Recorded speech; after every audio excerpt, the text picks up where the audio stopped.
Curry collab on a FloTro that wasn't even a Curry original shoe, but now is. Weird, but I'm on a roll with it.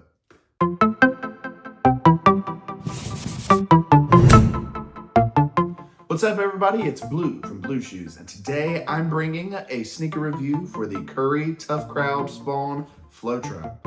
So this shoe is interesting because it is a FloTro, meaning it's a retro of an old shoe, but the design and especially outsole has been brought up to modern Curry brand standards. In this case, the original shoe was the Under Armour Anatomix Spawn. The original release was in 2013, I believe, and it was the first shoe that Steph wore after signing his first deal with Under Armour. This was before they had released the Curry 1, like over a year later, I believe. So this shoe wasn't actually a Curry signature model, but they have allowed Steph to take this shoe and make it a Curry shoe and FloTro it.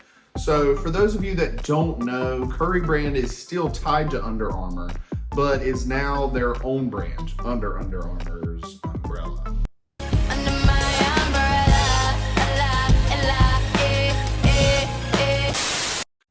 Pun intended. It is very similar to the Jordan and Nike situation. But anyways, let's look at the shoes. So again, this is the Curry Tough Crowd Spawn FloTro. They did take the Anatomix out of the name. I guess it would have been a bit of a mouthful to say Anatomix. But for the looks of the shoe, I love it. It's wild, it's wacky, and I love it.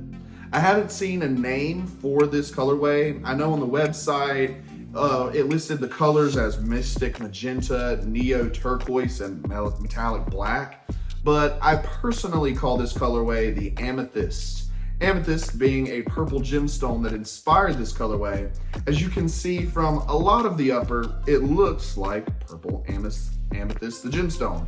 It even has some reflective bits that you can see when the light hits a certain way. It looks like a sparkle of a gemstone, which I think is super cool. This specific colorway of the Curry Spawn FloTro is a part of a larger collection of Curry shoes and apparel in collaboration with the clothing brand Tough Crowd. The Tough Crowd brand was started by Brandon Jennings, who was actually the first signature athlete, NBA athlete, signed by Under Armour. Plus, him and Steph have been good friends and had a great relationship for a long time now. So, let's get more into the looks. You can see on the tongue of the shoe a bit of the collaboration there.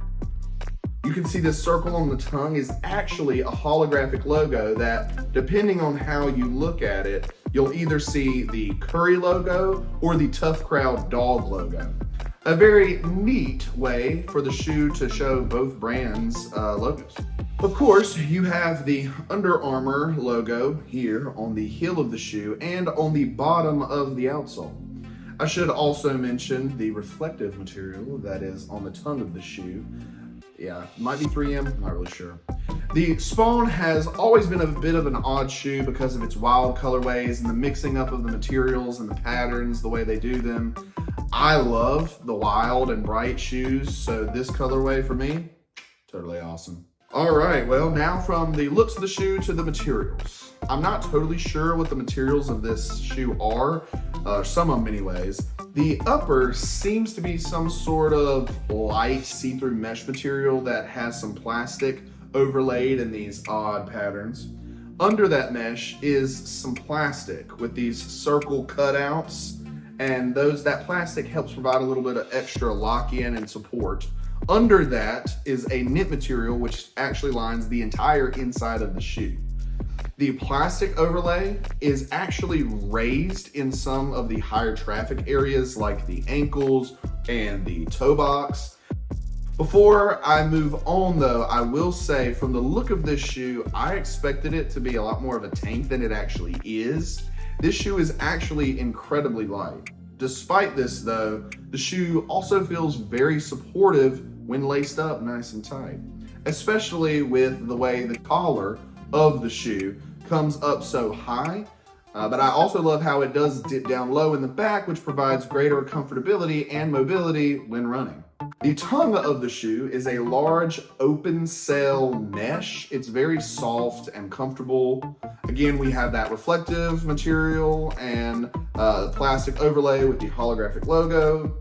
On the inside of the shoe, we have a pretty cheap foam insole that doesn't provide all that much cushion. It's glued in there pretty tight, so I can't really take it out to show you. It is just a cheap foam. It does say Tuff Crowd on that insole, as you can see here.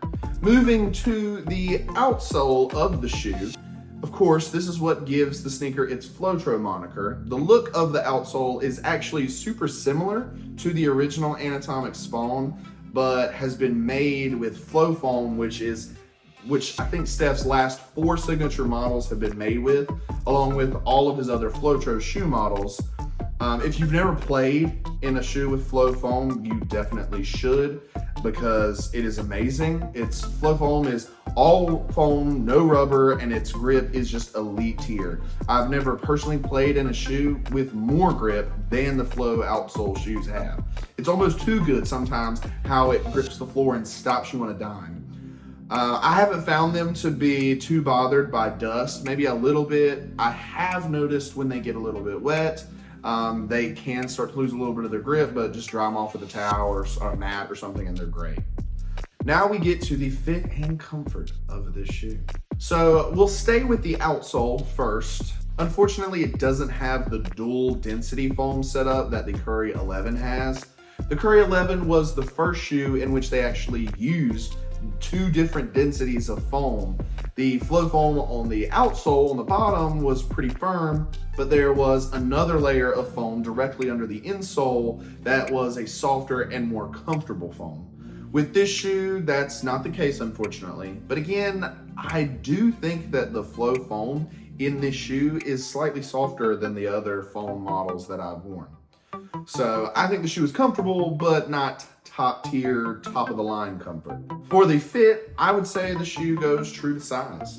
It does seem a bit wider than the original, so I don't think wide footers should have any kind of problems or be bothered by these. I am normally a size 10, and that's what these are, and they fit me perfectly. So much so that when I lace them up snugly, the shoe almost feels like an extension of my foot rather than something that is on my feet. So yeah, it felt like part of my foot. It was fantastic. The upper is actually super comfortable too. That knit on the inside, great, and definitely helps with the comfort of the shoe. Yeah, I haven't actually had a chance to ball in these, but I feel like they're going to be really great performers. I'm a big fan so far of them, but I think that's going to do it for me. What does the wife think of these shoes? I really like these shoes. I think they do look like a gemstone, and I love how they sparkle and shine. I also like how, if you look at them from the front, they're not exactly the same. They don't match each other, and normally that would kind of bother me, but that matches more of like what a gemstone is, because no gemstone is the same as the other. So I think that was a good touch. I also think they look magical, so they could also be a second more magic. Yeah, they do look very magical, another more magic. But yeah, I do think that's interesting. I didn't really pay attention to that or notice that, but she's right. The pattern of the gemstone, it is different on the 2 shoes, just because obviously I'm sure they have a big sheet of the material that they cut out in the shapes and just put on the shoe. So the patterns do match up slightly different. But yeah, she likes them. I like them too. I think it's a great shoe. They are currently on sale at underarmour.com. I'm not sure, they might be on the Tuff Crowd website as well. They do retail, I think on the Tuff Crowd website, they might have retailed for $130. However, on the Under Armour website, they are selling for $140. And I do believe they still have a lot of sizes left. So if you like these or are interested in these, you can still go grab a pair. But yeah, I think that's going to do it for this video. I think that's going to do it for this video. Feel free to like the video and subscribe to the channel if you like this video, and if you want to stay up to date on future sneaker reviews, release date information, leaks, sneaker news, all sorts of stuff. So yeah, subscribe to the channel so you can keep up with all of that. And hey, maybe go give a like on a video or a subscription to a channel that doesn't have as much attention. You never know how that might brighten someone's day. So yeah. Be nice to each other. All right, well, that's it for me. Till next time, Blue out. Peace.